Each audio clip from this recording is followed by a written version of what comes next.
Nothing like hitting the wrong note to start a live stream. Alright, nothing like starting a live stream with 0 viewers! Oh well, that happens. Perhaps I'm streaming too early for being in the United States. But then again, I got people watching all over the world. Hey, Lord Potatoes here. That is good. And yet it says I have 0 viewers. How strange. Perhaps YouTube is not catching up. Alright. Today's stream, we have 2 videos we're going to watch. I figured we can do a couple, because the first one is only 4 minutes long. The next one is, I believe, less than 10 minutes long.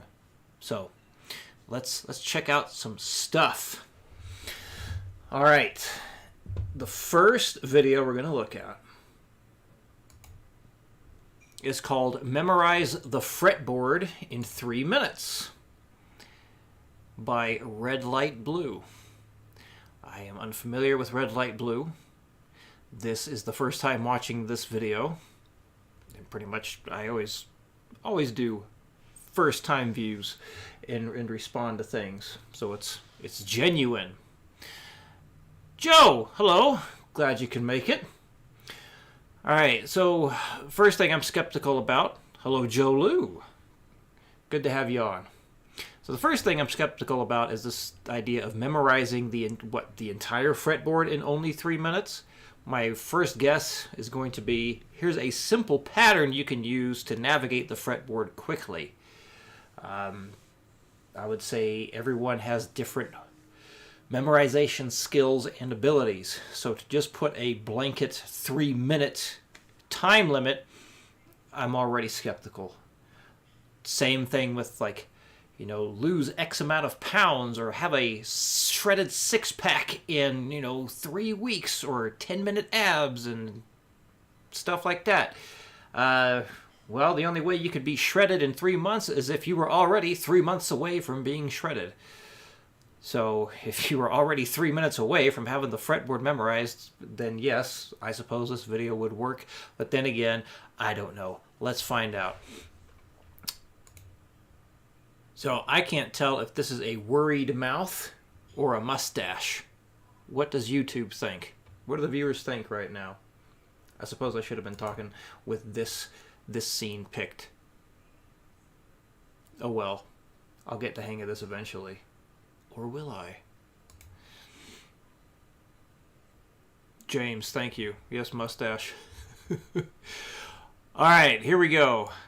Hi, so imagine you got a computer keyboard and it looks like this. What is this? Give me letters, you might say. And that's sort of what a guitar fretboard looks like if you don't take the time to learn about it. That's what I'm here to help you do today. Now, unlike a computer keyboard, you probably don't want to label the frets on a guitar. That'd be crazy. But say, hypothetically, if you did, this is what it would look like. That's a lot of notes. How am I supposed to remember all that? Well, it's not that easy. Well, why should I do it? Remember the keyboard thing I said? But basically, if you want to play guitar, but you never learn about the fretboard, music kind of looks like this. Like, you might be able to piece a few things together here and there, but you'll never get this. Wow, I know. Okay, so the fretboard. Right now, even with the labels, it probably kind of... Good Lord, this is a fast video. Hold on a second.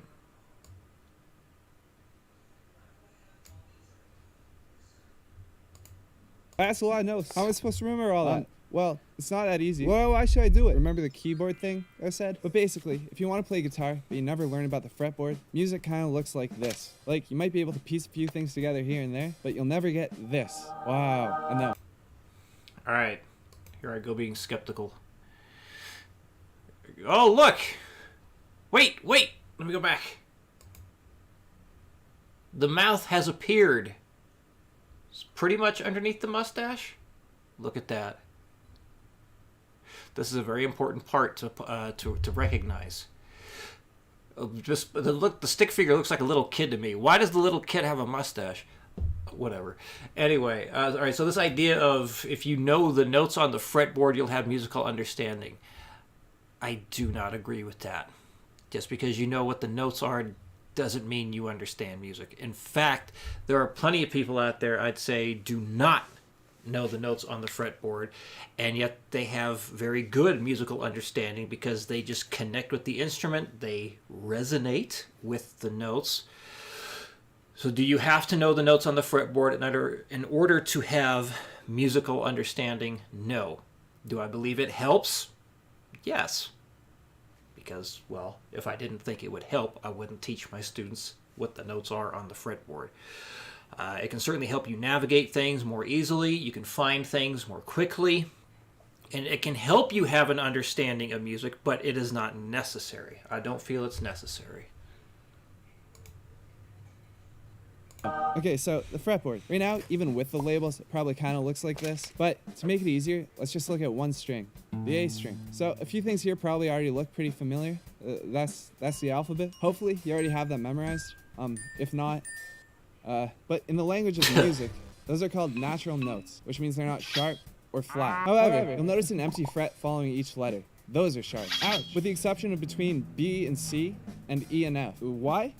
Well, because everything's fucked. Now, the next thing you might recognize is this. Like hours on a clock, there are 12 notes in an octave. And also, like on a clock, once you get to the end, you go right back to the beginning. So after 12 is 1, after G is A. Crazy. So with that said, in order to memorize a fretboard, you only need to focus on the first 11 frets, because after that, it just repeats. Wow. Oh, nice. But That is true. So, if you didn't notice that, I mean, this video, he's got some funny things in there, which I like. I could definitely see this being something that goes by way too fast for some people, because it's just like, well, what the F is going on here? But anyway, so for those of you who did not know, the 12th fret,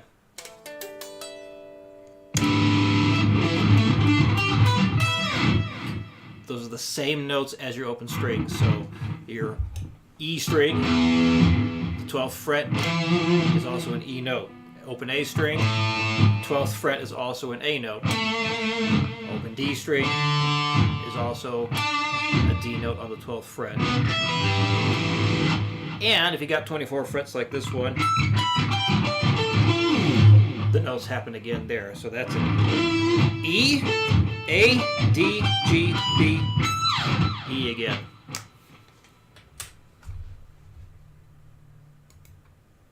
But also to memorize a fretboard, you need to know all 6 strings. A quick lightning round of information that's not immediately important, but that you should know. A standard acoustic guitar spans 4 octaves, consisting of 48 unique pitches. In comparison, a standard modern piano spans 7 octaves. So a guitar is just this section. But unlike on a piano, the beginning and end of an octave isn't as clear, because if you were to lay out guitar strings across those 4 octaves, it would look like this. You'll notice that working backwards from the 6th string, the lowest string, each descending string begins on the 5th fret of the one above it. Meaning, the 5th.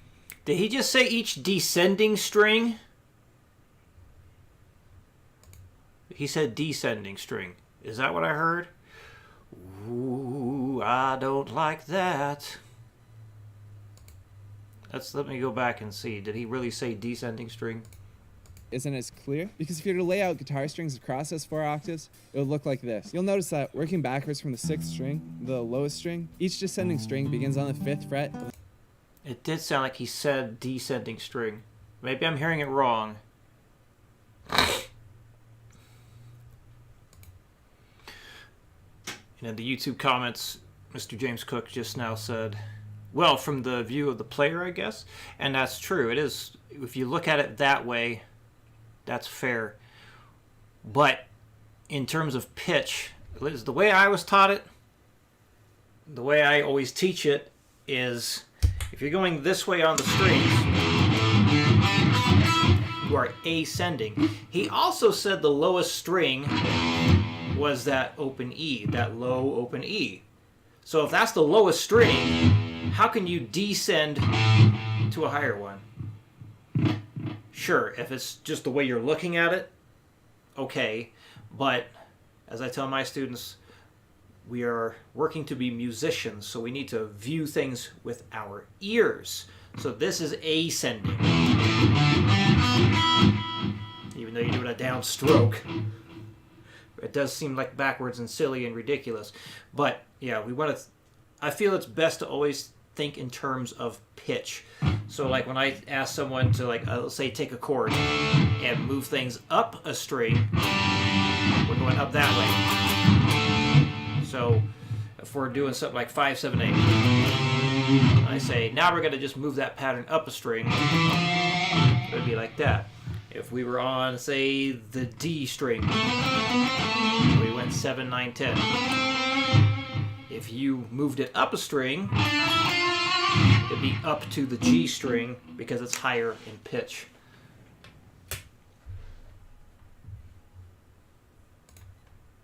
The one above it, meaning the 5th fret of the low E is the same note and pitch as the open string below it. And that's true for all the strings except for G and B, where B matches the 4th fret of G. If you want to know why, goodbye. The other important relationship is that the 1st and 6th strings have this. Okay, yeah, this is going pretty quick here. This whole idea of, hang on, let me go back. This is going so dang fast. Lightning round is what this chapter is called. Hold on a sec. 48 unique pitches. In comparison, a standard modern piano spans 7 octaves, so a guitar is just this section. But unlike on a piano, the beginning and end of an octave isn't as clear, because if you were to lay out guitar strings across those 4 octaves, it would look like this. You'll notice that working backwards from the 6th string, the lowest string, each descending string begins on the 5th fret of the one above it, meaning... Okay, he said each string begins on the... Basically, it's like this is the old school way of tuning the guitar. So, if you hit the 5th fret on the E string, that is the note of the next string. And then, if you hit the 5th fret on the A string, that's your D note, which is the next note name, or the next string's note name. 5th fret on the D string is a G, which is the next string name.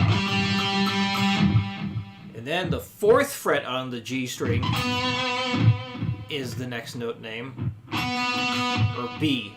B is the 4th fret on the G string, and then 5th fret on the B string is an E.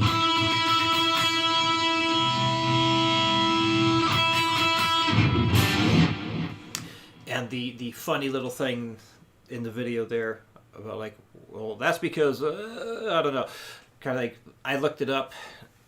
Did I look it up or did the student look it up? Basically, what I have been told is it's just to make playing your basic chords easier.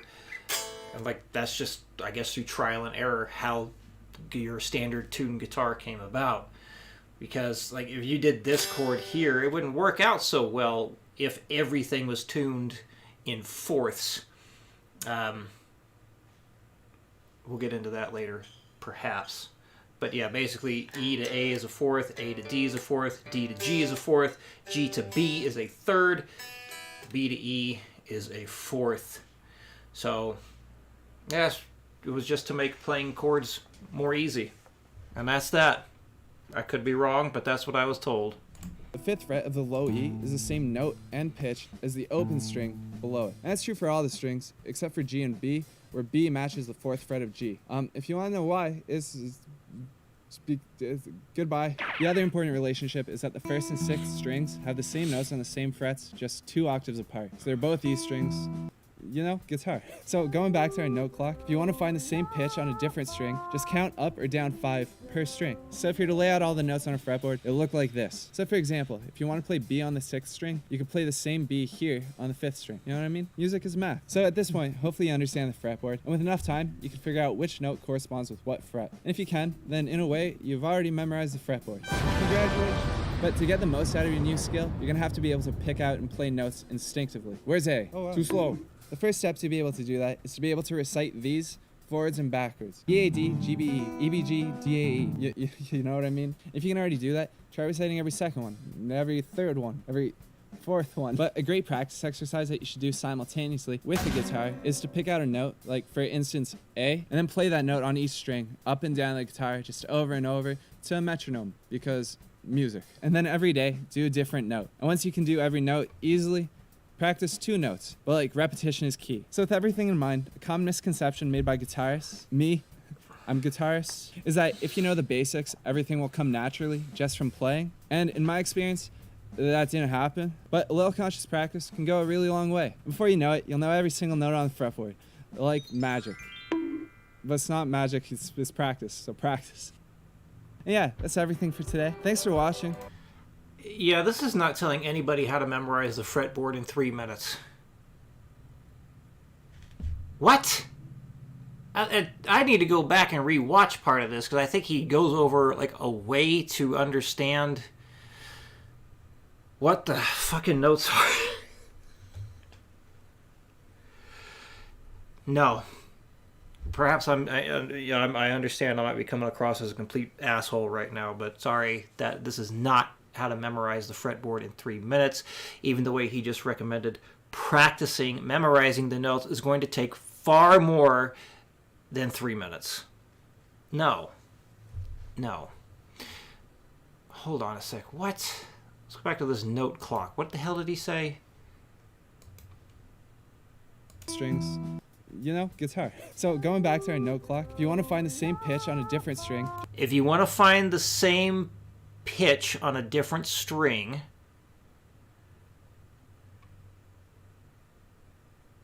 so in the YouTube comments here, Lord Potato says, yeah, quoted, in a way, you've memorized the fretboard, lies.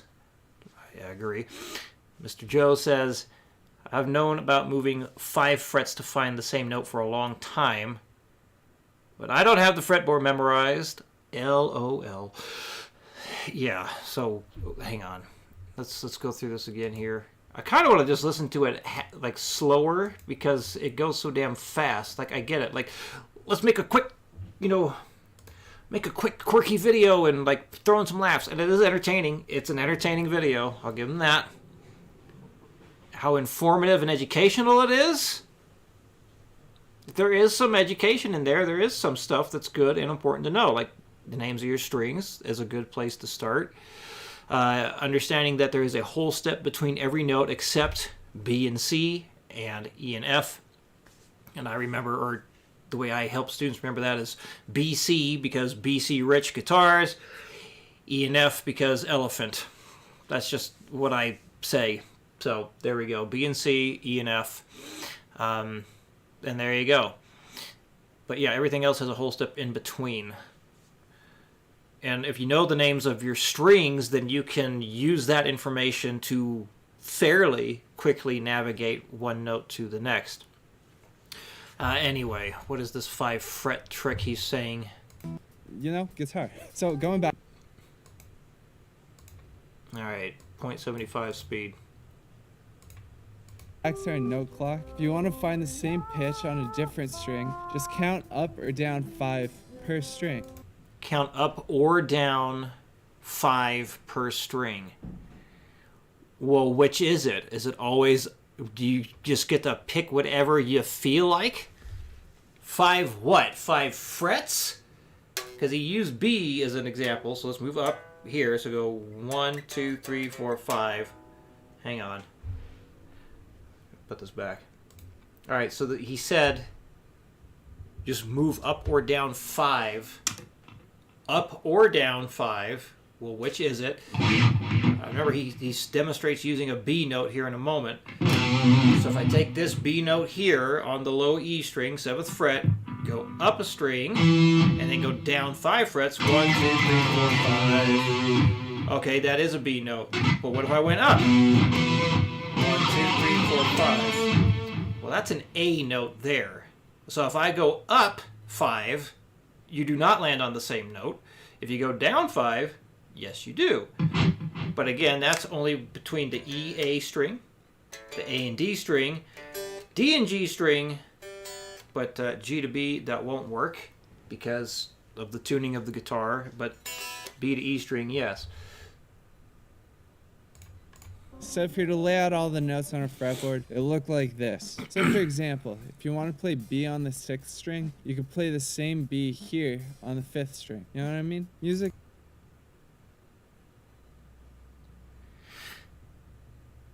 All right, well, he lays out something a little bit better. So like the B note on the G string up to the B string itself. You know, it does have only 4 marked over here. So you go up and then go down 1, 2, 3, 4. Well, even here you see it's just minus stuff, no going up. So if it would have been nice if he said something like this. If you say you want to have this, God, how do I want to phrase this or word this? If you want to find the same note on a higher pitched string, you go down 5 frets. If you want to find the same note on a lower pitched string, you go up 5 frets. So again, if you want to find the same note on a higher pitched string, go down 5 frets. If you want to find that same note on a lower pitched string, go up 5 frets. So just saying go up or down 5 frets is not going to work. And not clarifying that, I think, will just add to people's confusion even further. Is math. So at this point, hopefully you understand the fretboard, and with enough time, you can figure out which note corresponds with what fret. And if you can, then in a way, you've already memorized the fretboard. Yeah. Well, it's an entertaining video. Again, I'll give him that. He did make me chuckle every now and then. But this, again, as I said before, this does not teach anyone how to have the fretboard memorized in 3 minutes. So, hey, what do you do if you'd like to memorize the fretboard in standard tuning? Biggest thing, I feel, is remember that, yeah, your string names is quite helpful. E, A, D, G, B, E. And the way I was taught how to memorize that is, give each note name a word. So the phrase that I was taught was, every ass does good by everyone.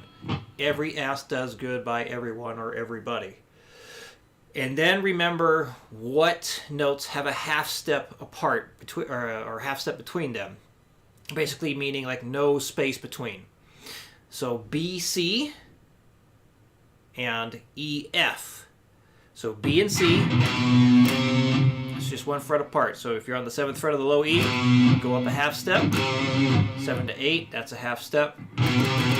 So B and C, there's nothing in between them. E and F, same thing.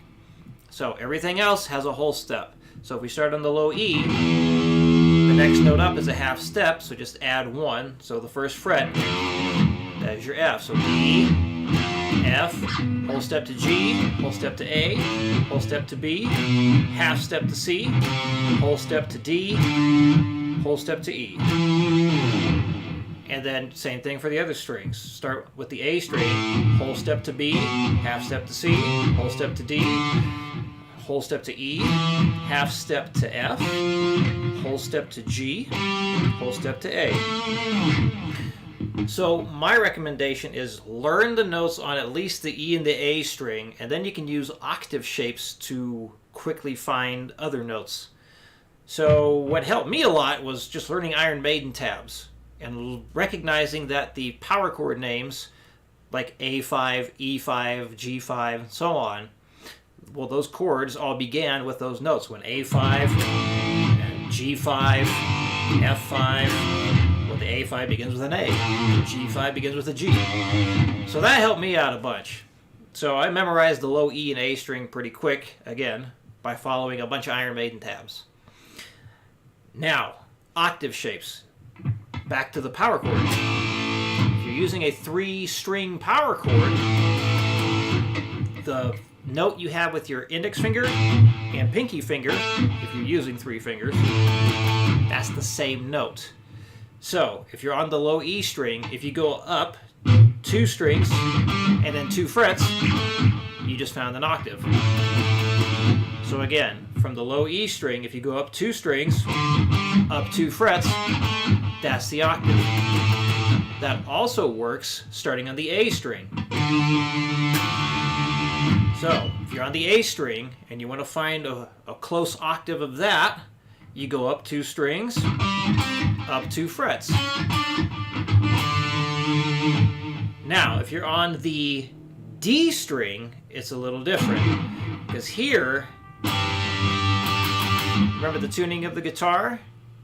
The G string to the B string, that's tuned a third apart instead of a fourth apart like the rest of the strings. So that's what the 5th chord would look like there. If I'm starting on the 5th fret again, we'd have 5, 7, 8. So if you want to find a quick octave starting on the D string, we go up 2 strings again. So 1, 2, but then we go up 1, 2, 3 frets.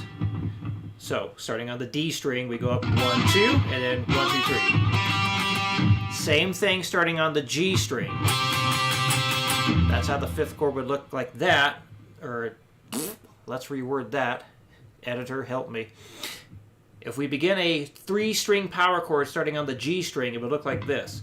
So if we're starting on the 5th fret, we'd have 5, 8, 8. And then to quickly find a close octave while starting on the G string, we again go up 2 strings and then up 3 frets. So E and A string, up 2 strings, up 2 frets. D and G string, up 2 strings, up 3 frets. And as far as doing it on the B string, well, you can't because we don't have another string to use. We're out of room. So there we go. But hey, I don't know what to say next. We got some comments to look at. Joe Lou, I guess a stick figure who looks like Fred Durst is not the best guitar teacher. Oh, poor Fred. Very good. And then 70 Below. Thank you very much for the compliment there. All right. So I think that's it for our Memorize the Fretboard in 3 minutes. Not a bad idea that he had suggested using the metronome to like cover like finding like hitting all the A notes. So what could that look like? Instead of just saying to do it, let's demonstrate that as well. This is something I've never done, but I have heard of the idea, and you know how I'm a fan of metronome. I was like, you know what? That's not a bad idea. Hey, let's do the old start at 60. And I'm wondering, if we put a subdivision on, would that help people? Well, let's just go with this right now. So let's say you give yourself 4 beats to navigate each note. And like he suggested, like finding the A notes, okay? So you could do something like, again, like every 4 clicks, hit every A notes on every string. So you have 1, 2, 3, 4, 1, 2, 3, 4, 1, 2, 3, 4, 1, 2, 3, 4, 1. And then as you get better with that, you can do like 3 clicks. So you'd have 1, 2, 3, 1, 2, 3, 1, 2, 3, 1, so on. And then you can do 2 clicks. 1, 2, 1, 2, 1, 2, 1, 2. And then yes, of course, 1 click.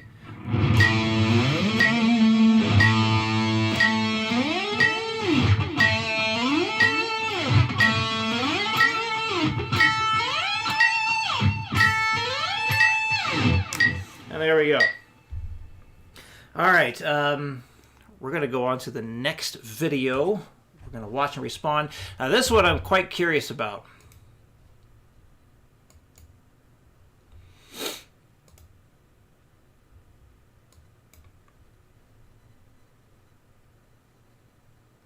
Where is it? That's the one I want. Yes. One of my all-time... Ooh. All right, here we go. This is it. The secret to staying relaxed when you play guitar fast. Now, some people, when they think about how I play, they consider me a fast player. So, I'm wondering, do I know this secret that this man is about to explain? The channel is well, the website is Practice Guitar now. We can see it there. Well, now you can. Whoop. The name of the YouTube channel is How to Practice Guitar. And, oh, I forgot to mention, what is this? This is number 7? Reaction number 7 of for coattail riding. I guess this would be technically 7 and 8 because we're doing 2 videos this time. All right. So let's get into it. As always, I have not watched this before. So every reaction you get is genuine. Whoops. Back to that. All right, here we go. Let's see what the secret is. Favorite movies is the movie Scarface, and there's a great scene in that movie where one of my all-time favorite movies is the movie Scarface, and there's a great scene in that movie where Tony Montana, played by Al Pacino, talks to his friend Manny, and he explains his life philosophy to him in 3 sentences. He says this: This country, you gotta make the money first. Then when you get the money, you get the power. Then when you get the power, then you get the woman. Now, as badass as this clip is, let's not forget that this is just a movie. And the reason I bring this up is because, unfortunately, many guitar players seem to approach building speed on guitar in kind of the same way, where when it comes to playing fast and being relaxed at that speed, to approach that goal, people think that they need to hit it in layers. First, they want to get their hands moving at the tempo they want, and then they work on making their playing be more relaxed at that tempo. And then they work on making their playing be more consistent at that tempo, and then they work on their playing be cleaner at that tempo, not necessarily in that order, but I think it would be worth going back and listening to that because I already got some thoughts. building speed on guitar. I bring this up is because, unfortunately, many guitar players seem to approach building speed on guitar in kind of the same way, where when it comes to playing fast and being relaxed at that speed, to approach that goal, people think that they need to hit it in layers. First, they want to get their hands moving at the tempo they want, and then they work on making their playing be more relaxed at that tempo, and then they work on making their playing be more consistent at that tempo, and then they work on their playing be cleaner at that tempo, not necessarily in that order, but in Yeah, so let's, yeah, the idea of, like, being fast and then polishing it up after you're fast. My thing is, if you're doing a sloppy 200 plus whatever, well, then you're not doing it because it's sloppy. If it's not played accurately, you're not really doing it. You might be doing something kind of like what you want to do. But a big thing for me is, don't chase the speed. Don't make speed your number one thing first and like try and just move quickly if you're trying to do things that sound good. I'm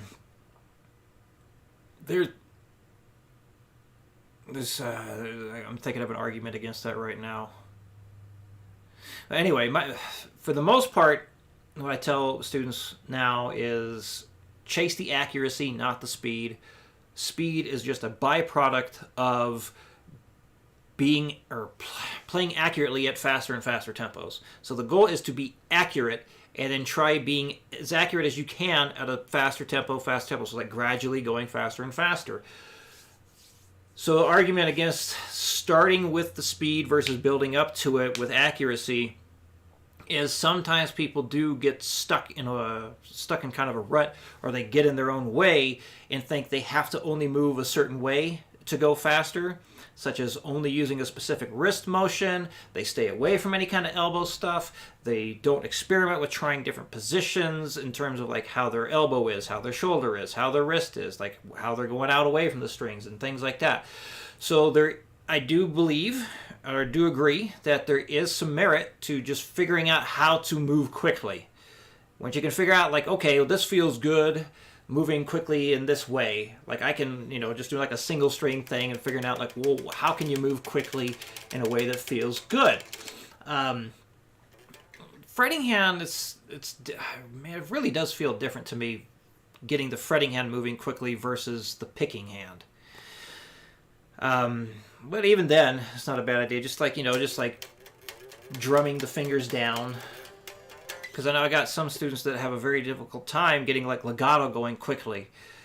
But I was thinking, if you could just drum your fingers fairly quick, it should translate over to the legato. So I think for a lot of people, there's like a psychological barrier, like they can like wiggle their fingers quickly and do stuff like that quickly. But as soon as they touch the guitar, like the pick hits the strings or their fingers hit the strings, just something happens where you just come to a grinding halt. And some people just have the damnedest time progressing forward. So if that's the case, if it feels like everything just slows down to a halt for you and you just are having the damnedest time working things up cleanly, you might be a person that could benefit from just, dicking around. We'll go with that phrase. Just dicking around, screwing around, and just like find out how can you move your picking hand quickly in a comfortable way. And how can you just kind of like move your fingers, like drum them, down, doing the pull-offs here, just kind of moving the fingers back and forth quickly. Try and do the pull-offs here, do the hammer-ons, Of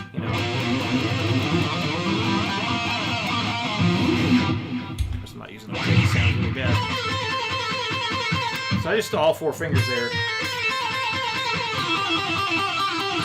And just kind of trying to do stuff like that, I could see being beneficial for those who just feel like they can't move fast. Like, well, just experiment a little bit. Again, with different picking styles, using your wrist, using your arm. Just kind of try and loosen up that way. Just get used to moving quickly. If you're having the damnedest time actually hitting faster speeds. But then when it comes to metronome work, we do not sacrifice accuracy in the name of speed. Because if you're not playing it accurately, then you're not playing it. So, let's continue. In that basic sequence.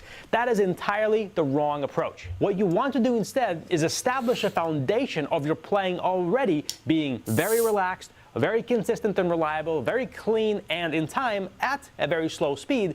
And as you speed up your playing, you want to pay attention to these elements staying just as flawless every step of the way. Let me show you some examples of great players doing this when they practice so you can see what I mean. Take a look at this Michael Romeo clip.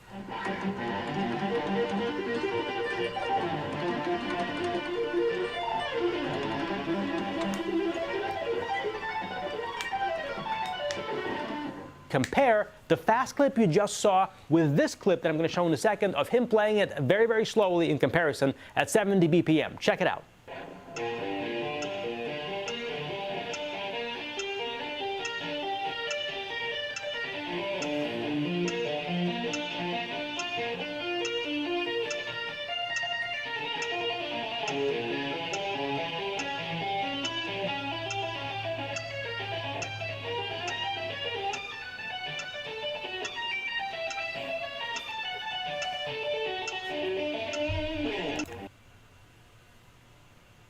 You may even go back and forth between the very fast playing and the very slow playing without my talking in between to compare the efficiency, the articulation, the cleanliness of the playing and see that it does not change from very slow tempo to very fast tempo. After I like that point he made. Really goes playing the lick slow at 70, Michael then sped it up. Or my mouse is acting funny. No, I think he makes a great point there of playing things accurately and well at the slow tempo, and then making sure that you recreate, being accurate, slightly faster, slightly faster, slightly faster. The whole, looking at the hand at the fast pace and saying, look, there's no sign of tension anywhere. It's like, I don't know how you could tell if there was or not. I mean, I'm not saying that he had any tension when he was playing. Not at all. I've just thinking of my own experience where people will see clips on Instagram, whatever, and it feels fine to me. The people are like, oh, look at all that tension. Look how much tension he has. Like, as I've put before, when you're playing past 300 beats per minute, especially in the picking hand, and the fretting hand, depending on what it is, there's going to be some amount of tension. Because you can't flex your arm. You can't flex a muscle without tension happening. And I'm flexing my arm pretty hard in order to hit insane speeds, or speeds that a lot of people consider insane. So my thing is with tension is you have necessary and unnecessary tension. Necessary tension is absolutely essential when you're trying to going like that. Like, my right arm is not 100% relaxed doing this.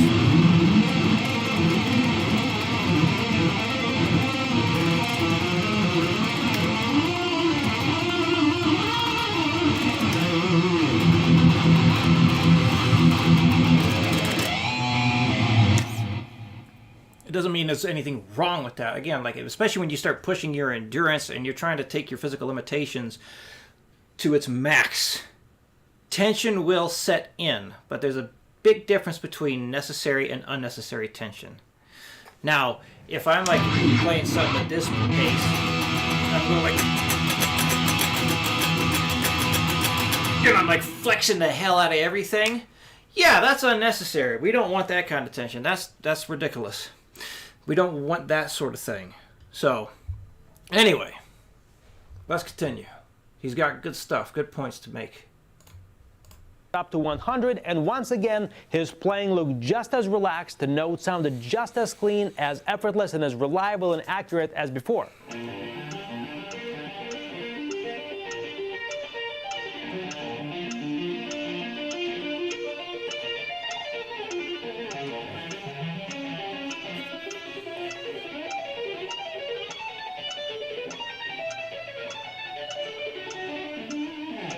Here's another great example of everything we're talking about here, and this one is by the great Paul Gilbert. Now, I already analyzed this solo in a different video on my channel in the past, but I want to draw your attention here to one specific lick that deserves a closer look. Check it out.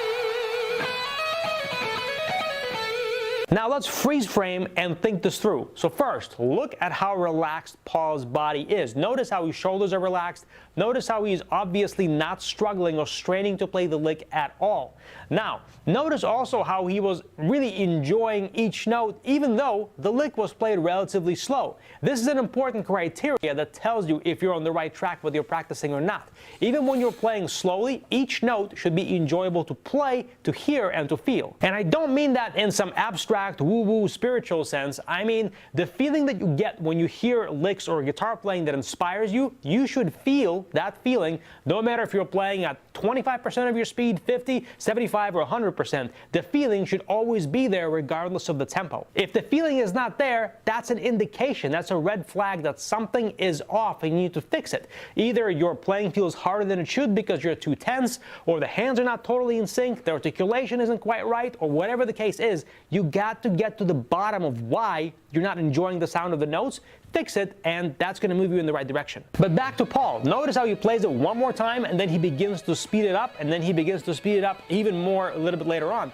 And notice how he feels and looks just as relaxed as he did when he played it the first time. There's basically no breakdown in the notes. They're just as clean, just as consistent, and everything feels just as smooth at faster speeds as it did at slower speeds. But it all starts with setting that foundation where all these elements are based.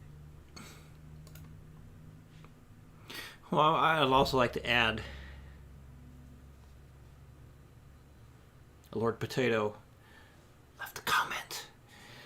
So in the YouTube comments here, it says, economy of movement is important, something my teacher always drilled into me.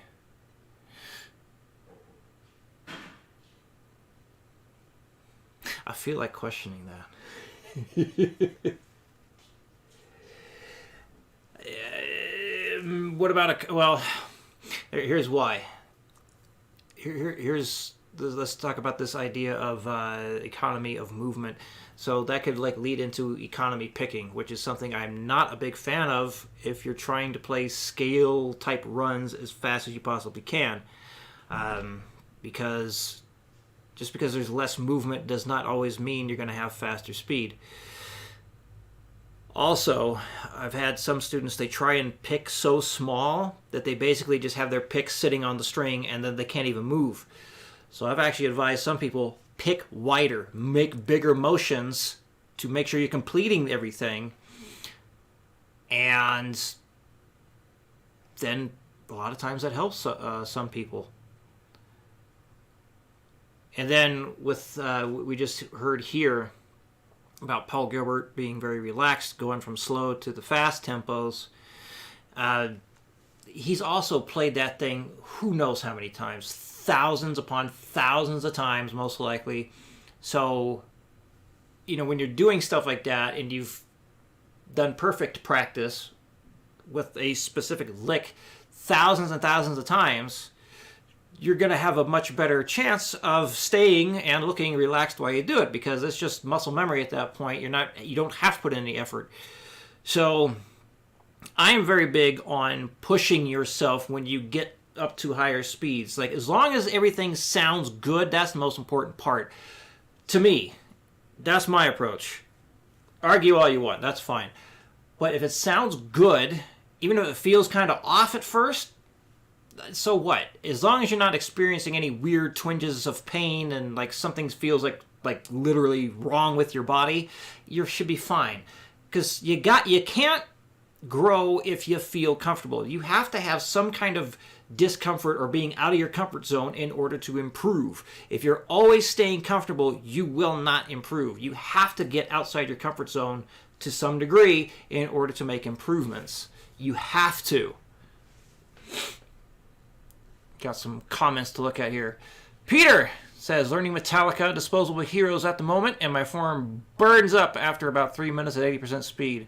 Any tips, or is it a case of building up the arm muscles? It is a case of building up the arm muscles, or the endurance for it there. It's just one of those things. You just got to keep pushing more and more.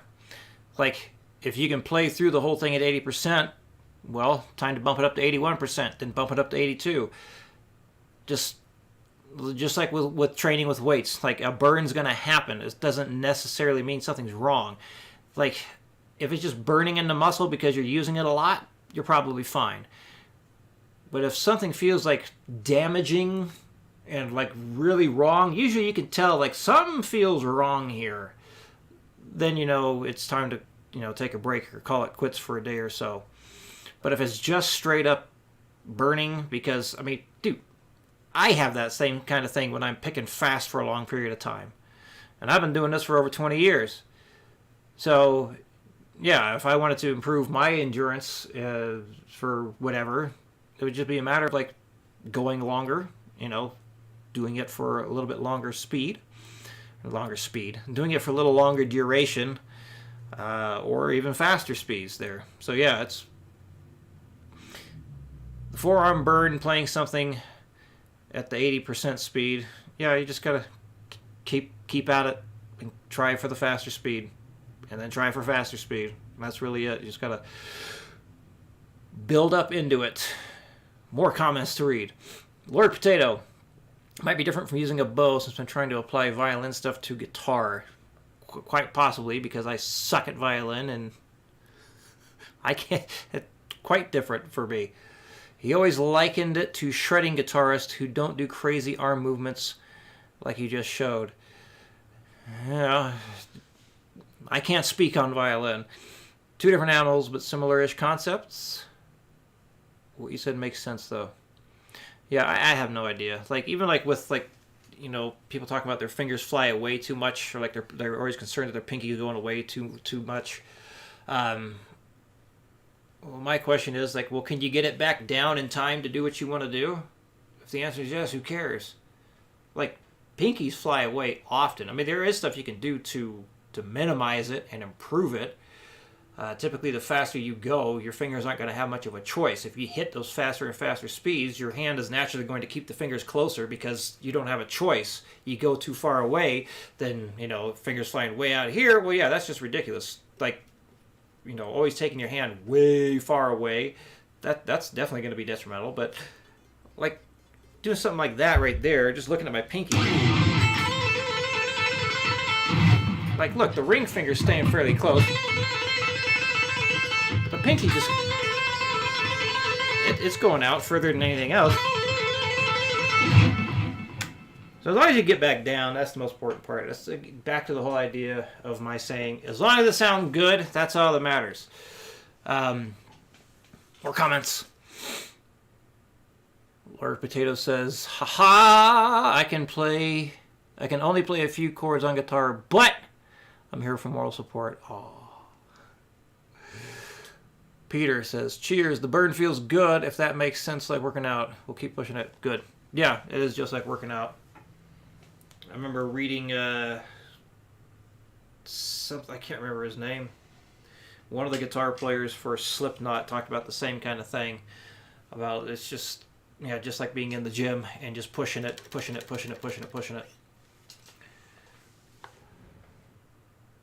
Schmooze Beefenstein. Did I say that right? He says, how important is it to memorizing the circle of fifths? I understand how it works. If you want to quickly know what major keys have what sharps and what flats, fairly important. I'll tell you this, I don't have it dead on memorized. I just know how it works. So somebody asks me like, hey, what key has 5 sharps? I'll be like, all right, well, G is 1, D is 2, A is 3, E is 4, B. B has 5 sharps. So I can go through it pretty fast there. So I know, at least I'm aware, if I understand this correctly, that there is a way to use the circle of fifths for chord progression type stuff. And I think jazz musicians do it often. But I am unaware of how to really use that. I think it has something to do with like the dominant chord being like a transition point or like a pivot point to go into another key. But yeah, I don't know about it. So it's a nice thing to know, especially if you're, I mean, I teach it. So this way students can, you know, look at a piece of music if it has a key signature and understand like, oh, well, it's this in this key. And we're going to, you know, start the major scale at this point, and then all the stuff that goes along with it. And it can be helpful to quickly understand, like, all right, well, this many sharps or flats, so we're going to be, you know, starting over here, which means these are going to be the root notes for the chords in that key and things like that. So Joe Lou, he says, uses it for chord progressions. So while I continue on with the video here, is it possible, Mr. Joe Lou, for you to explain in the comments how you use it for chord progressions? And you're quite welcome, Schmoozed Beefenstein. Baked into your technique at slower tempos and paying attention that these elements all stay baked into your technique as the tempo increases. Here's a great exercise you can do to see how well you really got this. Take any lick that you're practicing, find your 100% top speed, your maximum speed with that lick, and go back and forth between 25% of your speed, 50% of your speed, 75%, and 100. And ask yourself, how easy does the lick feel as you progress through the tempos? Notice the big jumps we're taking, 25, 50, 75, 100. This is on purpose because it's going to allow you to feel any tension flare-ups, any breakdown in your synchronization, any sloppy string noise, or any timing issues a lot more easily compared to increasing in small, tiny increments. So, well, let's talk about that one.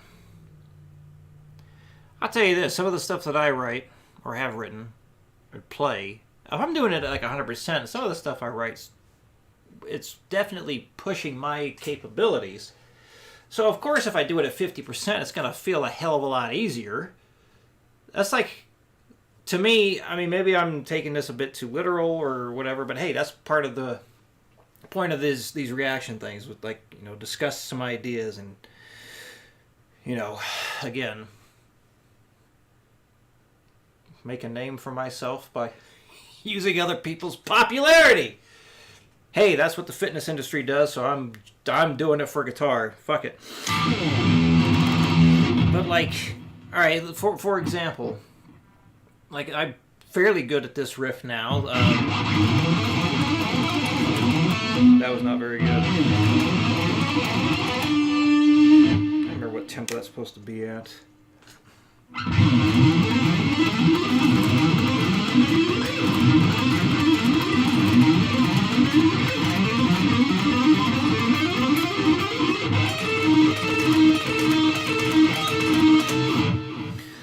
Like doing that half speed feels way easier.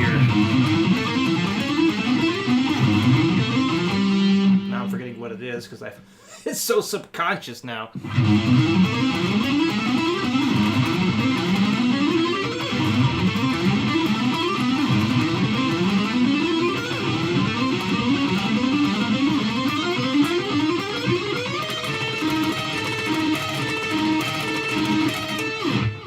Slower, definitely sounds a lot less. It's sounds a lot less. If I do it slower, it's even easier.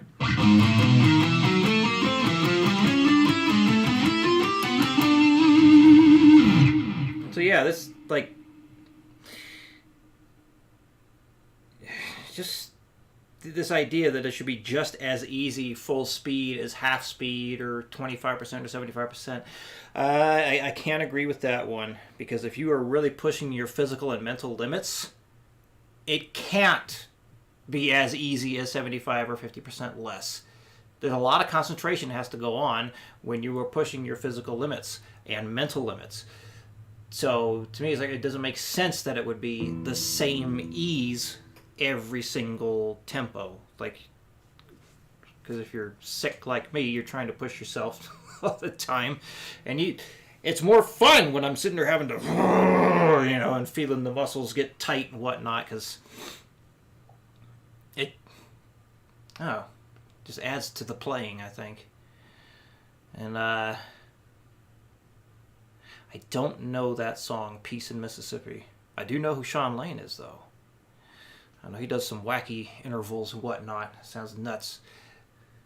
Peter, do you use thicker gauge strings, or do I think thicker gauge strings will work well for fast thrash rhythm playing?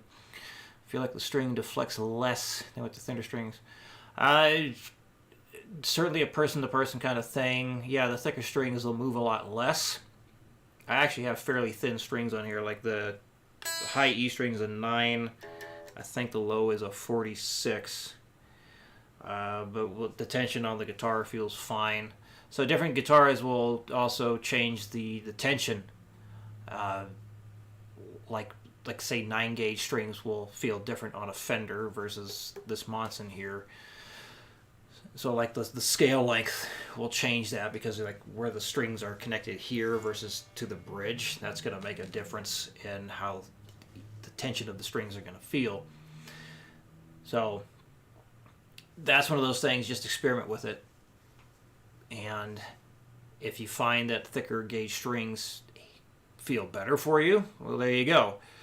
Because like some people like to have really thick gauge strings, some people like crazy thin ones. I've actually saw Ernie Ball has like a 7 gauge string now. That just seems silly. That just seems like you'd be bending everything out of tune just by touching it. So, all right, we got a couple minutes left here of this video. Let's continue on. But just to this guy's, not to be a big shit talker right now. Like, I do agree that like the sense of control you have should be the same going from the slow to the medium to the fast tempos there. It should sound good throughout in order to make things the best they can be, for sure. But the degree of difficulty, or like how difficult it is to go from slow to medium to fast, of course it's going to be different, because you're going from playing medium should be easier than playing your fastest. At least I think so. But then again, who the hell am I? So taking these bigger jumps is going to be a great test for your technique. Here are 2 more examples to drive the point home. The first one is by the great Guthrie Govan, as he crushes people's hopes while doing crazy legato runs with his left hand and drinking coffee with his right hand. Just see how much she can do, just with that one hand. And here's one by Jason Becker, as he does a similar thing with crazy legato stuff with his left hand while playing with a yo-yo in his right hand.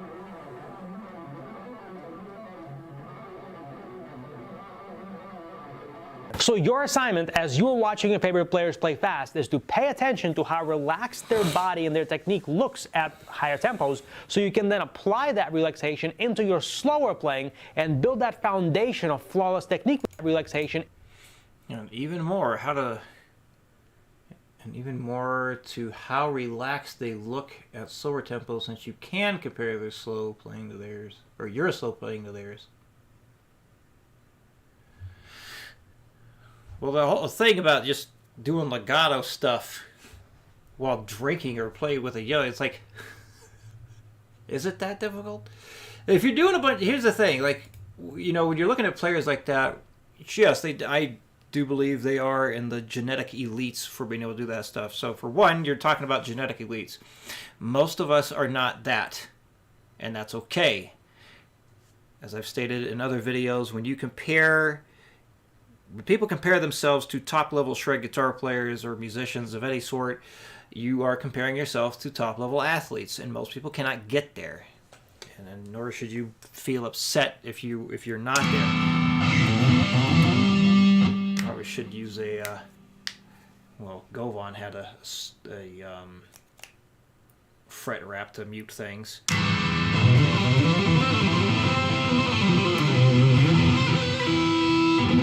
But yeah, if you're just like slapping around patterns that you know, I don't know why I really need to do something about my pinky, because now this joint's starting to act up.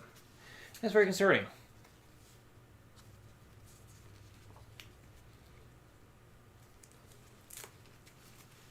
Am I about to humiliate myself and not prove a point? But yeah, if you're just doing stuff that you're already comfortable doing.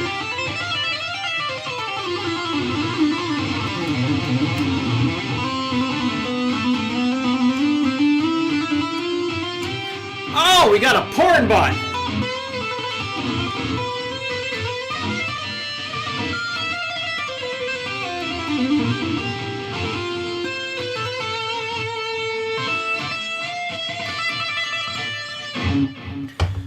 See, I'm not doing anything that I haven't drilled God knows how long there. So, I don't know.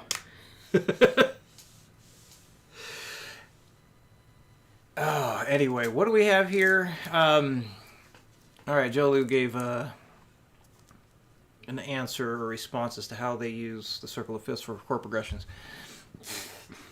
I started with the triads all over the fretboard, but instead of noodling random chords, I use circle of fifth. So I am practicing the fifth degree of every key progression. So I don't really follow how that's using the chords to, or the circle of fifths to do a progression. Are you using the fifth to change keys? James Cook says, and they've probably perfected the stunt lick by playing it thousands and thousands of times. Exactly, exactly. I mean, that's like another thing. People like compare themselves to other performances of professionals, like Paul Gilbert and everyone else shown here. It's like, oh, they look so, they don't make any mistakes. Like when you watch them play, and like, well, so if you're watching videos of what they put out, well, they're going to be showing you the stuff that they sound the best, and you didn't see all the mistakes it took to get there either.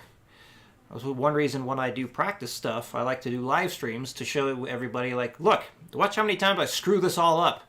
Watch how awful I am and how awful I have to be until I can do something decent with it. So that's another thing people miss out on, is all the mistakes that all these professionals and big name players had to make in order to become the player that they are. Yeah, James, excellent point there. So the yo-yo thing and then the drinking the coffee and all the crap that I was just doing there, it's like, yeah, because we've done that stuff freaking countless of times. Here we go. Find love on the best dating site. Well, you're not giving us the dating site. Or is that what it is? 69XXX Fun? That's the best dating site? Does this mean the Mile High Shred popularity is growing because we got porn bots in the chat now? Hell yeah! Into your slower playing and build that foundation of flawless technique we talked about, and then bring that foundation into your faster playing. That's the formula. And what I mean here, by the way, isn't the splitting of hairs, micro-level stuff that you have to see with your eyes or with a high-speed camera, like, do they angle the pick this way or that way, or is their thumb positioned 1 degree here or 1 degree there? I don't mean that micro-level stuff. I mean on the macro level. How relaxed do they look? How clean does their playing sound? How consistent is their articulation of every single note? How tight is the timing? Those are the universal macro-level things that have to be in place for your speed to go up. up and for that speed to be consistent and reliable. And if you want more help with building your guitar speed, check out the link in the description of this video or go to the page on the screen right now. I'm going to show you a free 1-hour masterclass called Guitar Speed Formula.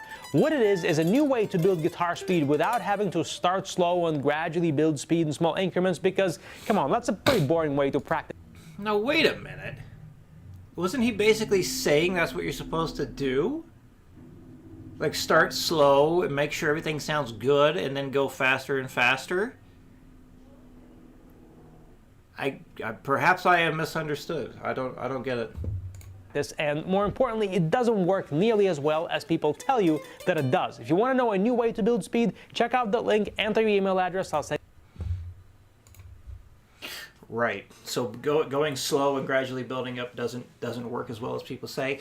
I'll put it this way, and I do want to make a video of this eventually because I want to promote that metronome method ebook that doesn't cost anything.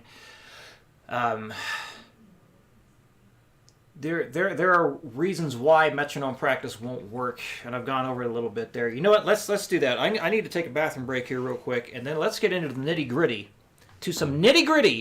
as to why working up slowly with a metronome may not work, and stuff like that. So let me see here. I used to have something up. Oy.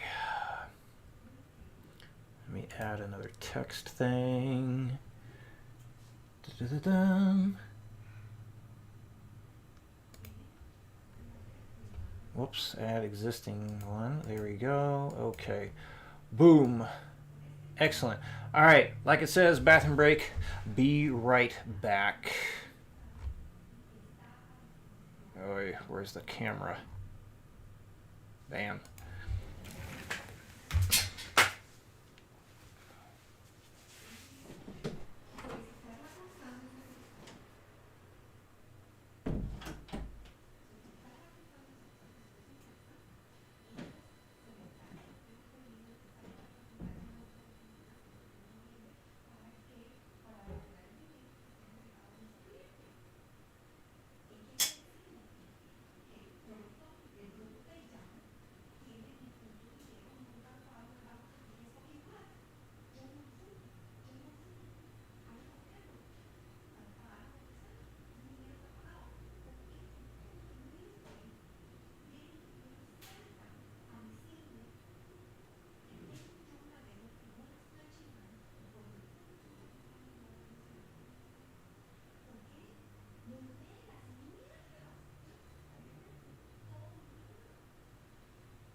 All right.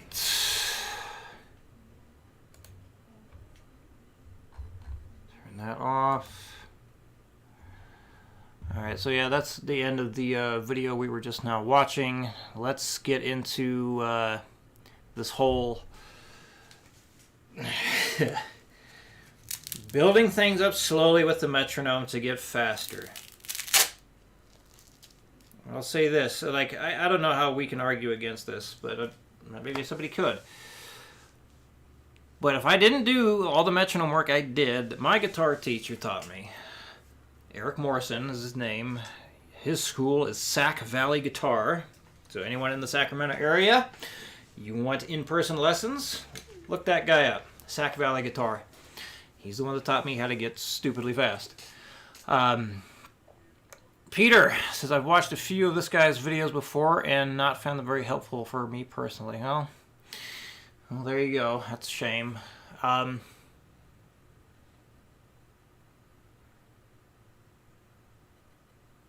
Anyway, sorry, I was looking at the screen in front of me, showing that video we were just talking about. All right, so let's move that there. Joe Lou, I get used to the 145. Gotcha, just 145 in every key. Okay. What about the 2, 3, 6, and 7? All right, so how can the metronome not work? This whole idea of like going slow, whatnot. So, you know, I've talked with Troy Grady about this a few times. And we did discuss, or, you know, I brought up some concerns I had about like the way I teach people to use a metronome to go faster and faster, and how I use it to build my speed and whatnot, and how, like, he has a video up where he's also talked about like, don't build up the speed, just start with it, which in a way like I kind of did, but I did so at the same time as using the metronome to go faster and faster. So how could the metronome not work when trying to go faster and faster with it? As Troy and I have talked about, he has observed that people will try forcing a motion that is not built for speed, such as like using a thumb motion like this. Like, you can't go crazy fast by doing that. Eventually bigger muscles have to kick in order to go insanely fast. So if you are not allowing your hand and your arm, wrist, and everything to do what it wants to do in order to hit faster speeds, then yes, metronome practice won't work for you, because if you don't allow your hands and everything to change the technique, the motions, things like that, well, then it won't go any faster. You have to allow experimentation, adaptation as you go faster and faster, because when I'm playing slow speeds, it's not the same as medium and not the same as like super fast. Things change, and you have to allow those changes to happen to go faster and faster. Doing the metronome stuff gives you something to shoot for. It's like you're trying to hit like 180 on something, then you're trying to hit 185 and trying to be accurate again at like 190. Try to be accurate at 195. Make it sound good every single step of the way. And if you do too many repetitions of something, that can be a problem. For example, like some people will try and do like a 4-bar lick or riff, but they'll do it like 10 times, 20 times in a row before increasing the speed. Don't do that, because that's more of like an endurance thing, or perhaps like trying to get the technique, like the feel of some kind of technique, like, I don't know, like some kind of sweep picking thing. And you just really want to make sure you're feeling everything well at a specific speed. That's fine, but that's not building speed. So that's another mistake people will do with metronome practice, is they try and play something way too many times before increasing that metronome speed. So if the name of the game is speed, you play something short. Think of it like sprinting. It has to be in a short burst before you go up again. So usually like 4 to 8 bars worth of something is plenty. And I always have myself, and I tell my students, start at 60 beats per minute. Play whatever it is you're working on correctly one time. It's got to be correct. It's got to be good enough to be on your album. Then go up 5 beats per minute and do it again. Don't play it 2 times, 3 times, 4 times, 80 times. Just one good one and go up. And you keep doing that over and over and over and over again. So you're slowly increasing things, which also gives you a chance to make sure that it does sound good, that everything is lined up correctly. Because we're not just pushing speed here, we're making sure that everything is lined up properly. There's so much about playing fast with accuracy, like, is tied to rhythm. I worded that terribly. But another thing I find people being held back on is they can't hear it. So many times I've had students like think they reached a certain speed with a metronome, and then they play along to that speed, and it's like not even close. Even people like have shown me things online, like, "Hey, I'm doing the thing at this speed. Now listen to it." Like, no, you're not. So just being able to hear things, hear those rhythms, whatnot, at fast tempos, could be something holding people back. So metronome practice definitely won't work if you can't hear it. If you can't follow that click, it's not going to work. If you can't accurately hear triplets and 16th notes at like really, really fast tempos, then it's not going to work, because if you can't hear it, you're not going to be able to play it. Other thing people do is they try and play too fast too soon. My rule of thumb is, if you're working on a 16th note pattern, if you can't work it up to 120 beats per minute or beyond, you're not ready for it. A lot of people have told me, like, oh, I'm stuck at 90 beats per minute with this 16th note lick. Like, okay, well, you shouldn't be working on 16th notes then. You need to lower that to 8th notes. Work the 8th notes up from 60 to at least 240, and then you can go back to 16th notes. So that's another reason why metronome practice may not work for some people, is because they're jumping the gun. They're trying to do too many notes per click too soon. So they're just not prepared for it.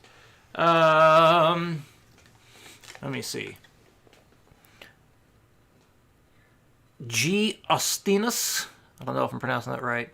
So I got stuck in low BPMs for over 10 years because I wouldn't let my body tense up and change. So that's good. I'm glad you pointed that out there, because that goes into like what the video was talking about, like, oh, can't have any tension ever, no tension ever, no tension ever. Like, you can't be all loose, like a freaking loose noodle the whole time and not push yourself past your comfort zones. Like, you have to get uncomfortable sometimes in order to grow. Like, you're not going to build big-ass biceps and a big old chest, whatnot. I'm not wearing the right clothes to flex. I'm not that big anyway. But anyway, like, watch top bodybuilders train. They are not comfortable when they're training. That shit hurts. They're pushing themselves past their current limitations, so their body has a reason to grow, to build, and adapt and improve. I 100% believe the same thing applies to this or any instrument. You have to push yourself into the realm of being uncomfortable, discomfort. So this way you have a reason to grow. If it feels easy, you're not growing, period. Next comment here. Peter, it's like, I meant the how to practice guitar videos. Oh yeah, I know what you meant. Oh, onsters. Uh-oh. Oh well. We'll edit that out. What's going on about there? So yeah, let me try and summarize reasons why metronome practice to build speed won't work. First of all, you're staying at the same speed for too long and you're not pushing the metronome speed quickly enough. It needs to be short bursts of something, and you have to keep pushing faster and faster and faster every single time you play what you're working on correctly. Just one and done. Get it done right once, go faster. Once, faster. Once, faster. And keep going. And always end with a good take. Always end with a good take. Other reasons why. If you have subpar rhythmic skills, then you're not going to be able to hear things at fast tempos. You won't be able to accurately divide the beat up into whatever you're working on. So when that metronome's clicking, if you can't clearly hear that metronome click and lock onto that, how are you going to be able to play accurately with speed? You can't. And I see this time and time again with students I work with. And sometimes people can move very quickly, very fast, but put them to the metronome, they have no control over it. And that's a problem. So again, if you can't have control when you're using the metronome, then no, it's not going to work trying to go slow and gradually build up. So you need to have solid enough rhythm skills that you can hear the click fast and be able to divide up that click quickly. What was the other thing that could make this not work for you? Not being accurate. Like moving the speed up of the metronome before you're ready. Like, playing a sloppy 200 something and then just trying to clean it up at that speed. Like, no, I don't think that's a very good way to do it. I do feel it's best to build it up slowly and accurately and always stay focused on the accuracy. And yes, that was the other thing, is not allowing your body to try new angles, different joint movements, in order to go faster. So when I was building my speed up in the early years, I wasn't thinking I have to move this way or that way. I was just thinking I want to play these notes at this speed, and then I just tried to do it. And even still, I'll do things like I'll try and like reposition my left wrist and arm and elbow and whatnot to be able to do certain things. I will reposition how my right hand is sitting. Like maybe I'll place it more over here, more over here. I might, try and go into this position or that position. I'll try and use more wrist. I'll try and use more arm. If I'm playing something, I can start with this position, but it gets too tiring, then I'll change over to this position because then I can do more. Or I can go longer in a different position. So you have to be willing to experiment as you go faster. Like just because you hit a speed that's tough doesn't mean you just like, oh, I can't go past that. Like, well, try moving a little bit different and see if that allows you to go further. So I think that sums up what I was going on about there. Oh, I guess another thing with the whole like idea of being uncomfortable, like if you always stop trying to push yourself further just because you feel a little bit of tension set in, well, you're going to be in trouble because there's a proper amount of tension, such as, you're feeling fatigued because you're pushing yourself and you're using your muscles often for a long period of time. I still get fatigued when I'm picking really damn fast for a long period of time because that's just how it is. That's natural. So when you're picking fast for a long period of time and you get tired and fatigued, well, yeah, that's how it works. You can't sprint for a very long period of time. So why would you be able to pick and fret extremely fast for a long period of time? It's the same thing. That's just how bodies are. That's how the human body is. We have limitations. So, anyway, go back to some comments. Astinas, what's a good way to train your ears to hear at faster tempos? Definitely doing the metronome thing. Like, one thing I have most students do is learn a ton of rhythmic variations of eighth notes, 16th notes, triplets. So the more rhythmic stuff you can play, I feel the better chance you have of handling the faster things. When working things up, that's another thing I tell students a lot, is if at any point when you're playing faster, if you doubt it at all that you played it correctly, assume you did not. Only increase that speed when you are dead certain that was good. Like, yes, that sounded great. That was it. That's when you move up faster. But like if you get to a tempo, you're like, man, my ears just aren't hearing it.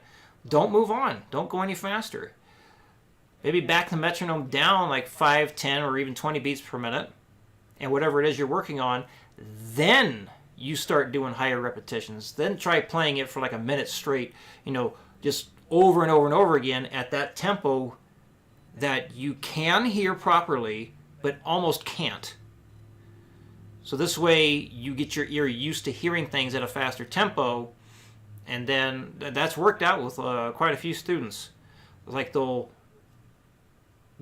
be like close to their max, but they'll be just backing off a little bit. So I like to call it like sub-maximal training.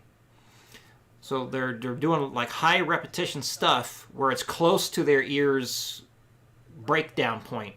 So then we get them comfortable playing at the faster tempos.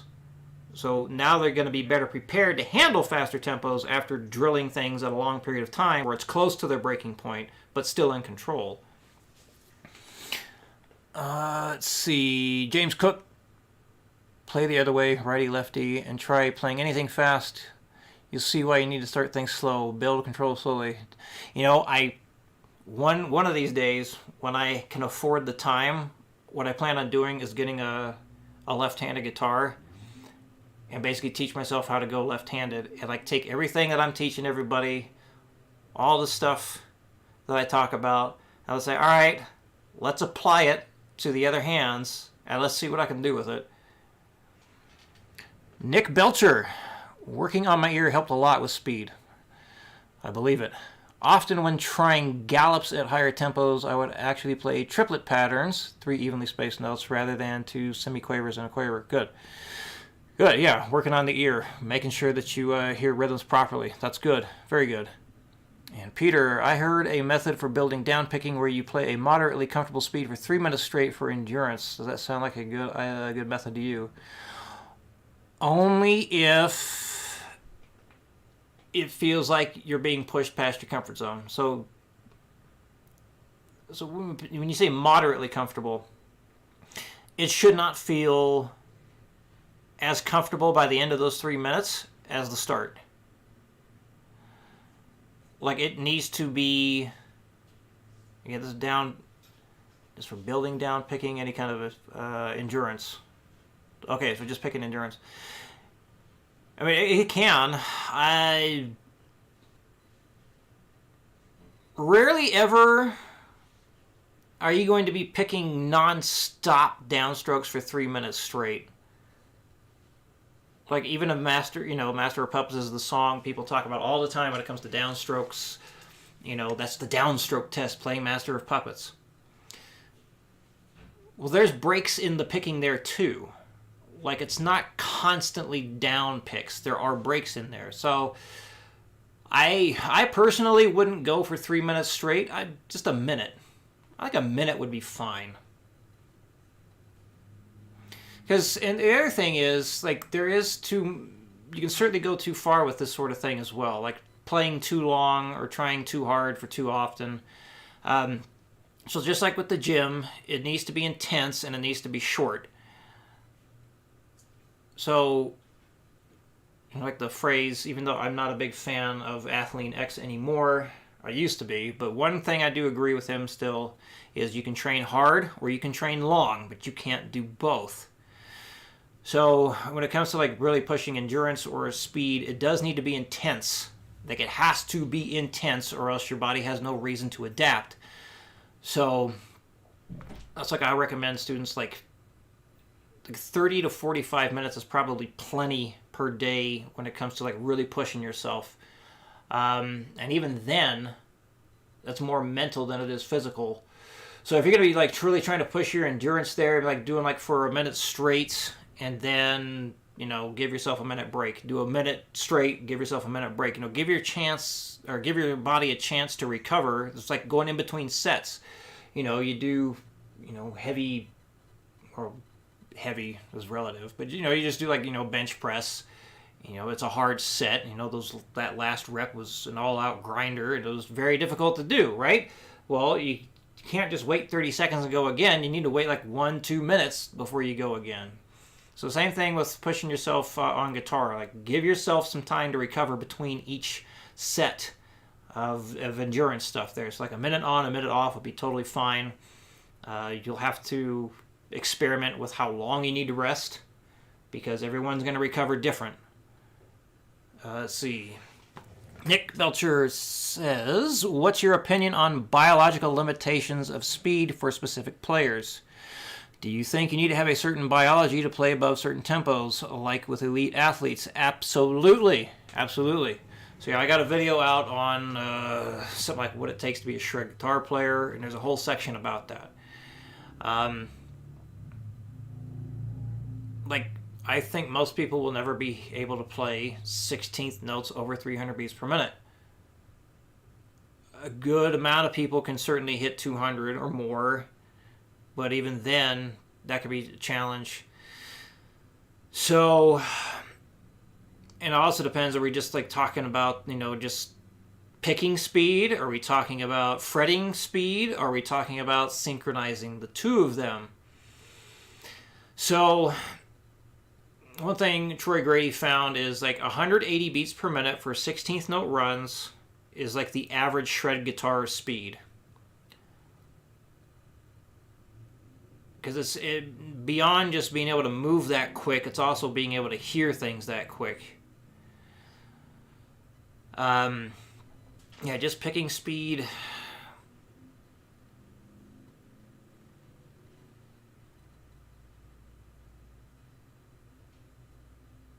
I'd say most people won't be able to get past 250.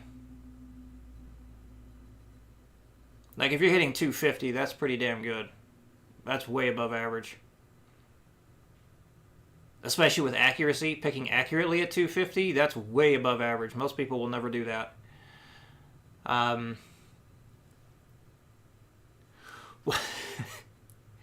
Well, it depends on what's the goal. So there's another comment here by Nick. It says, sometimes I wonder if I should practice something else. The most important thing is, are you having fun doing it?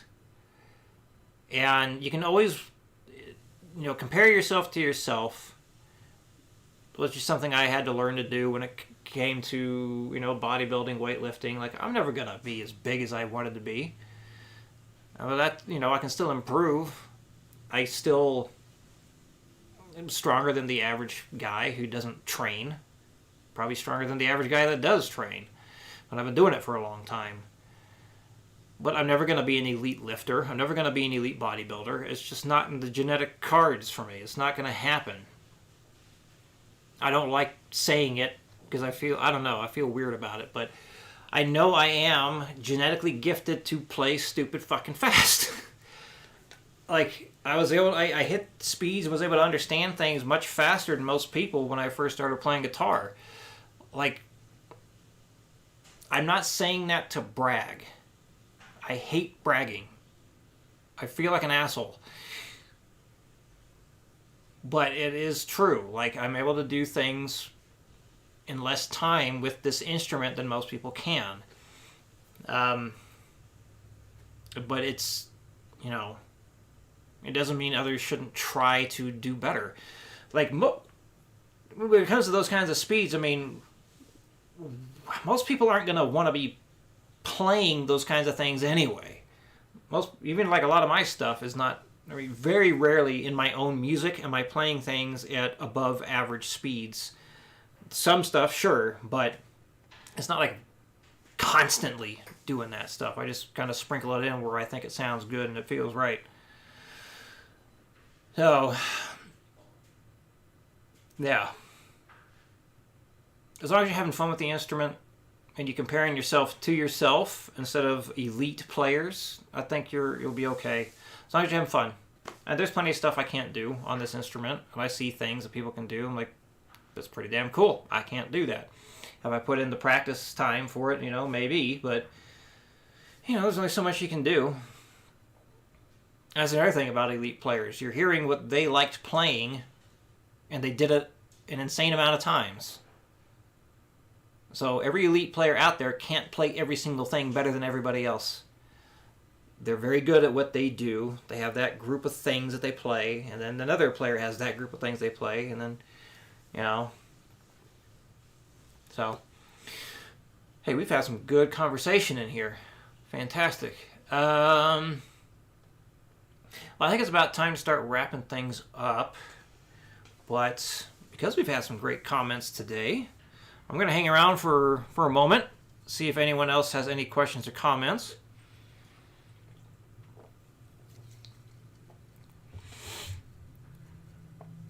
So Nick says, been getting some better results recently, but have played for 15 years and struggle with rhythm speeds of 16ths at 180 until the last few weeks. Well, you made a breakthrough. That's good. And you are welcome for the input. A lot of students I've worked with, they have like similar experience. They've just been stuck at certain things for a certain amount of time, and it really comes down to like improper practice. And that's another big thing. Is like perfect practice makes perfect. Practice does not make perfect, because if you practice things incorrectly for years and years and years, well, you just got good at making mistakes. You have to address mistakes when they happen and get rid of them as soon as you can, because only perfect practice makes perfect.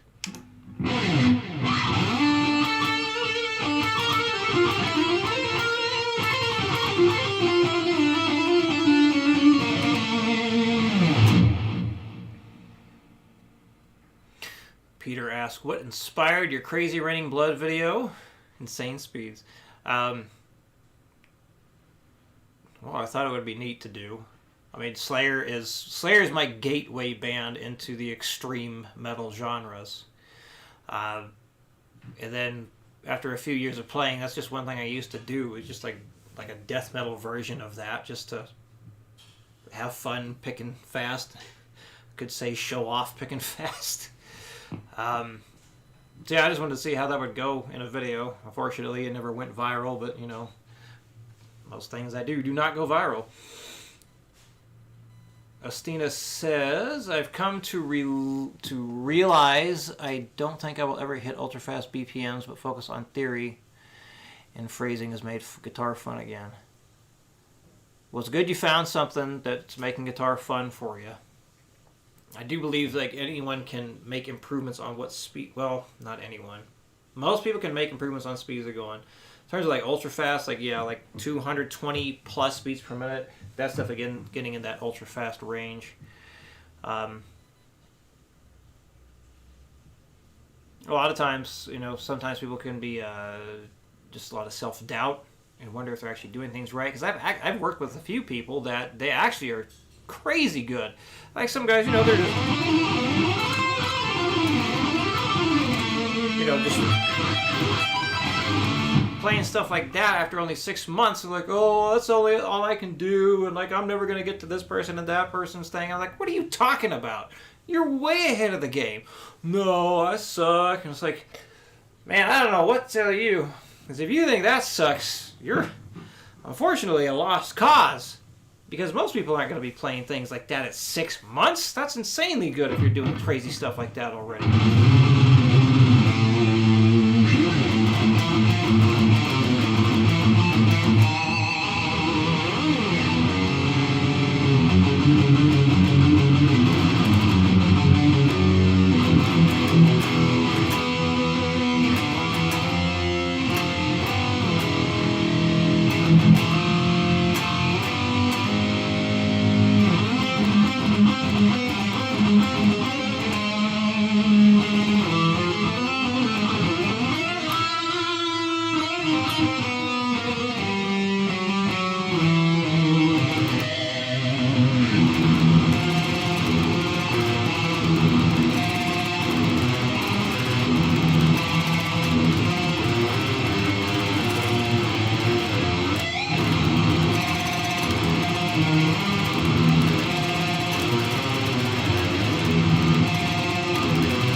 Squeals.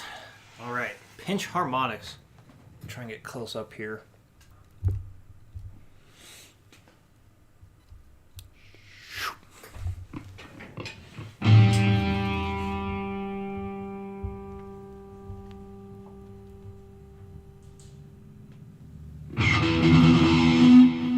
The idea is to have the point of the pick and your thumb hit the string at the same time.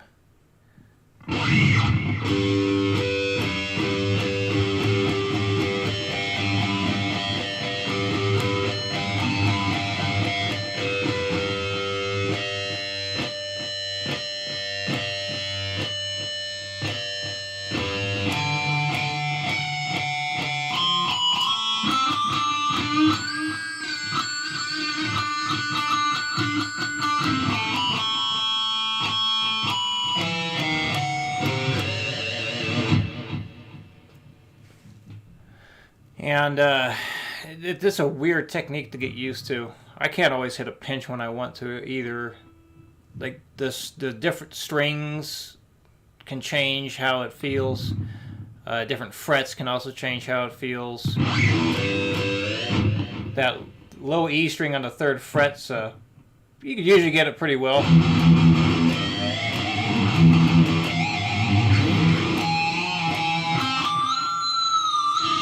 7th fret on the G string. I usually get pretty lucky with that one.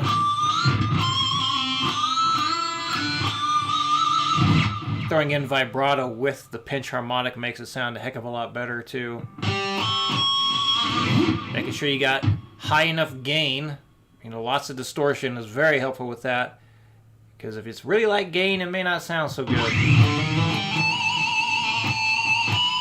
It's just one of those things, you just kind of experiment with it. Try it in different places along the string.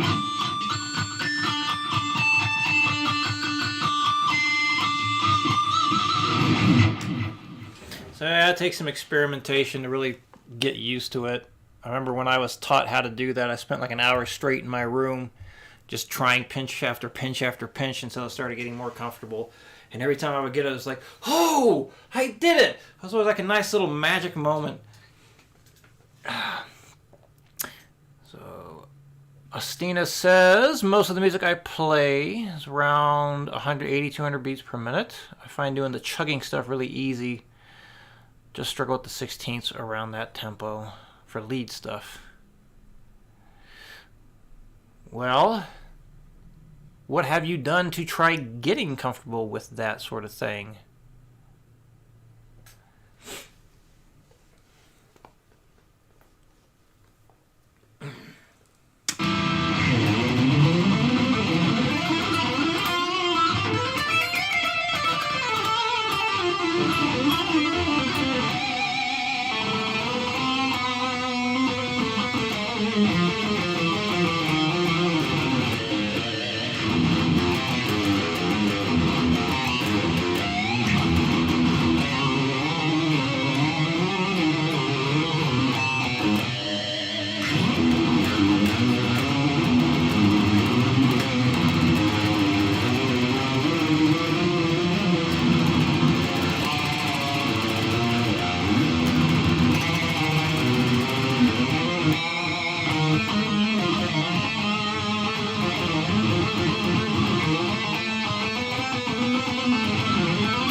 Peter says, as I mentioned earlier, I'm learning the Disposable Heroes rhythm at the moment.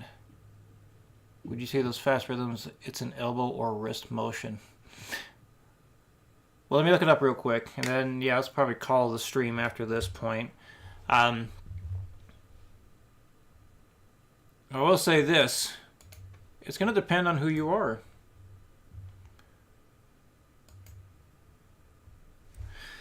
So that's one thing important to remember. Like, if you're trying to figure out, well, how am I supposed to pick this thing? What kind of motion should I use? Like, in this instance, wrist or elbow.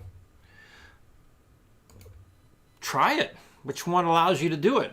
Which one allows you to do it? Because when I can use wrist motion at higher speeds than other people. Some people need to start using their arm or their elbow to do stuff earlier than I would. You know, that's just how it goes. Like, the motions you use will be different from person to person, depending on speeds and whatnot. This has a very good rating.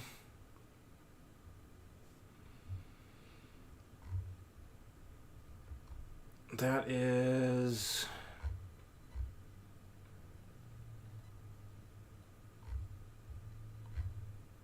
Yeah, I'd like to see the rhythm for this. Hold on.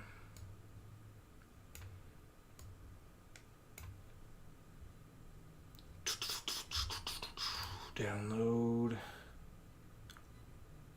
You have to sign up now to get Guitar Pro? To get the... Oh my goodness. Are you fucking serious?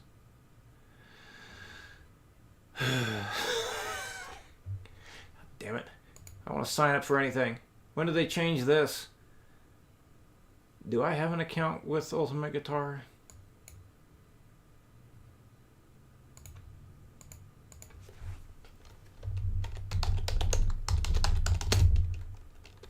I don't know if I do. That's the wrong password. No. Looks like that worked.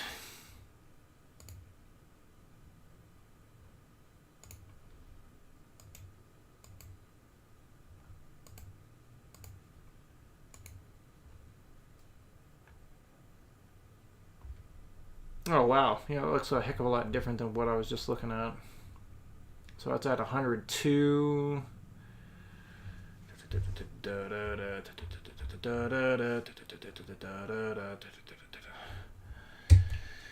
Oh. I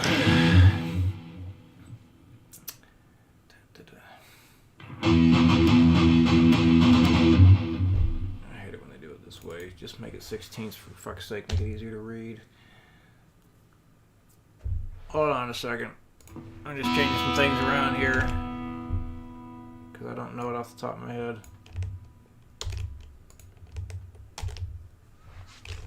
I'll be able to read this better. So it's basically like, so it's 92, so that'd be 184. I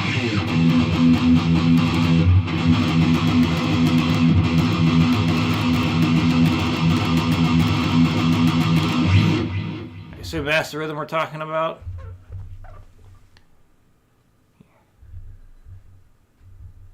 You did say the second galloping riff. Second one, so maybe not that one. Oh, this part.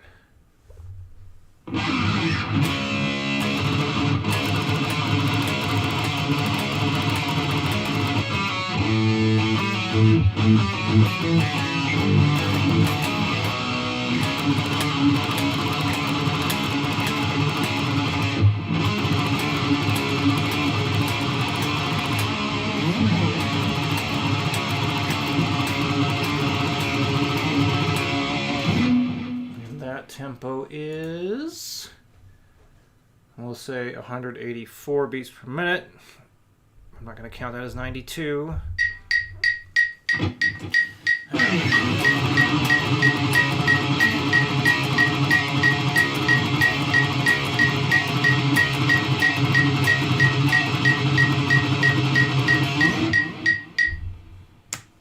Is that really as fast as it is? Hang on, I'll take the hoodie off so you can see what my arm is doing. And after we go over what I'm using to play it, that'll be the end of the stream for the day. Until next week.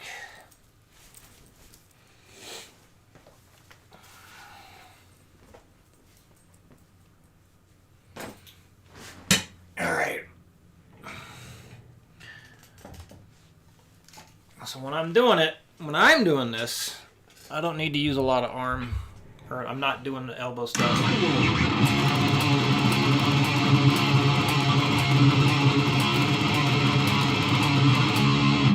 Even at that speed, which is faster than what that one is, if it is this tempo,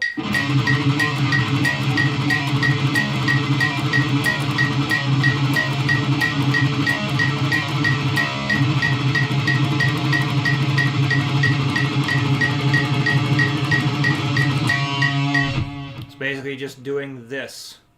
Got that palm mute happening.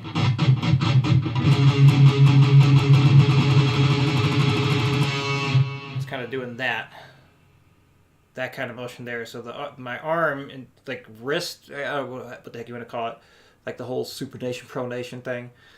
Basically, I'm kind of doing this. So like if you're shaking your hand like that with a wrist bent, that's kind of what the motion is there. So I'm not doing that sort of thing.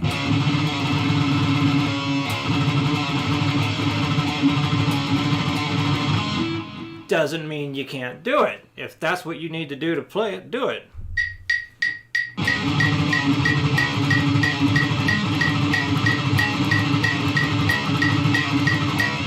But I don't need to.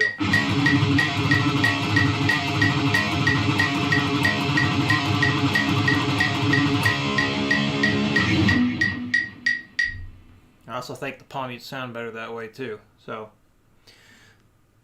that's how I do it. But really, it doesn't matter. As long as you can play it in a way that the notes sound good to you, do it. So if you need to use your arm, you know your elbow to pull it off, do it. If you don't need to, not a big deal. So however you can play it, most comfortable way possible, and the notes sound good, that's the right way. All right. Thank you, Joe Lou. Damn. All right. Well, this one got nice and talkative. I like it. Hopefully this continues. All right. Yes.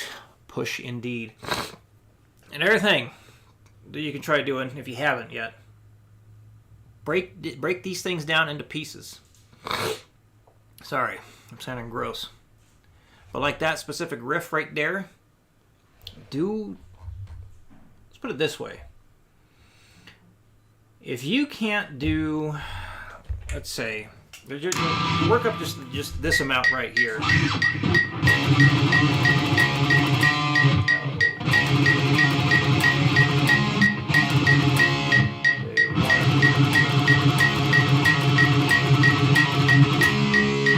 Just like a short piece like that.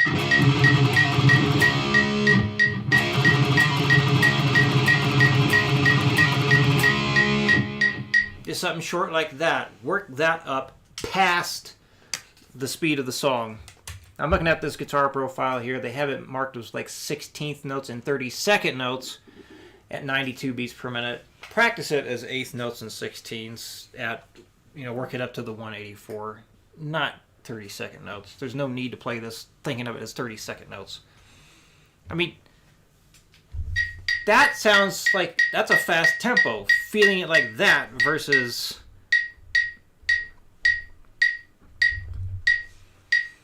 that. Like that. No. You are welcome, Nick. Thank you for being on. All right, thank you to everybody who came on, who watched, who participated, who watches the archive stream. This will be edited down into different pieces to be put up in easier to watch videos. So, I'll be on again, same time next week. So, this stream is done.